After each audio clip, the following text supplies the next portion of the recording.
ശരിക്കും പറഞ്ഞ ദിലീപേട്ട സൈഡാണ് റിയാസ്ക എന്ന് പറഞ്ഞപ്പോ ഞങ്ങൾക്ക് സന്തോഷമായി. സന്തോഷമായില്ലേ? ഈ എല്ലാം ദിലീപേട്ട സൈഡ് വലിയ സന്തോഷം ഉണ്ടാക്കുന്ന കണ്ടറിയിലാണ്.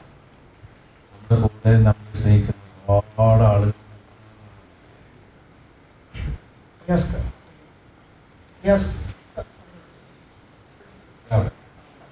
മൂന്ന് ഡയലോഗ് ഒരിടി തിയേറ്റർ ശരിക്കും കത്തിച്ചു. റിയാസ്ക ശരിക്കും എന്തായിരുന്നു ഇതിനെ ചെയ്യാനുണ്ടായ ഒരു കാരണം? ആ ക്യാരക്ടർ പറഞ്ഞപ്പോൾ റിയാക്ഷൻസ് ചെയ്യാനുള്ള കാര്യം നിങ്ങൾ വിഷ്വൽ കണ്ടില്ലേ? തന്നെയാണ് ഡയറക്ടർ സാർ പറഞ്ഞത്. ഇങ്ങനത്തെ ഒരു പടം ഒരു മൂഡ് അറിയാം, വിഷ്വൽ ഇങ്ങനെ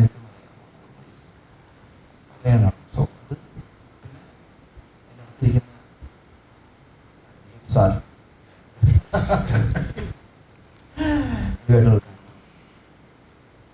ഞാൻ ഏത് പടം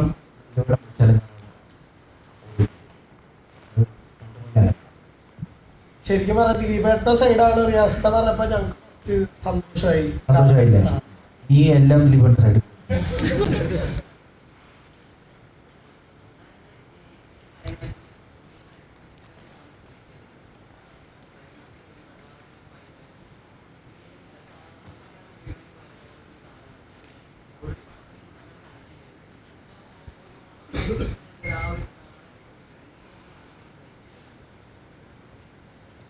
ഞാൻ പറയും, ഞാൻ ആ കാവ് തരില്ല എന്ന് പറഞ്ഞു.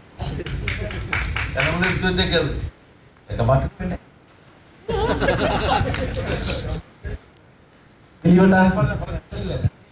ആ വണ്ടി ഓടില്ല. അതാ ഞാനാ വണ്ടി കൊണ്ടുപോയപ്പോ തന്നെ എഞ്ചിനെടുത്ത് വാറ്റി വെച്ചു. കാരണം അത് ഓടൂല എന്ന് പറഞ്ഞില്ല. ഇവരെന്ത് ചെയ്യും? നമ്മളൊന്നല്ല, നമ്മൾ അതുവരെ കുറെ റെഫറൻസ് കാണിച്ചു. അവിടുന്ന് നമ്മുടെ പടത്തിൻ്റെതായ 2 വണ്ടികൾ ഉള്ള രീതിയിലാണ് ആ 2 വണ്ടി നമ്മൾ അതിനായിരുന്നു ആ ഐഡിയ. കാട്ടിൻ്റെ അകത്തായിരുന്നല്ലോ അതിൻ്റെ ചേസും വരുടെ ഓഫ് റോഡിലൊക്കെ പോകുന്ന നമ്മൾ ഉണ്ടാക്കുന്ന ചെയ്യുന്ന പോലത്തെ ഒരു വണ്ടി ഉണ്ടാവണം. ഈ പടത്തിലെ വണ്ടി എന്ന് അറിയപ്പെടാൻ ഒരു വണ്ടി ഉണ്ടാവണമെന്നൊരു ആഗ്രഹമുണ്ട്. കുറേ റെഫറൻസും നമ്മുടേതായ ഒരു എന്തെങ്കിലും ഒരു സാധനം കൊടുക്കാനുള്ള ആഗ്രഹം.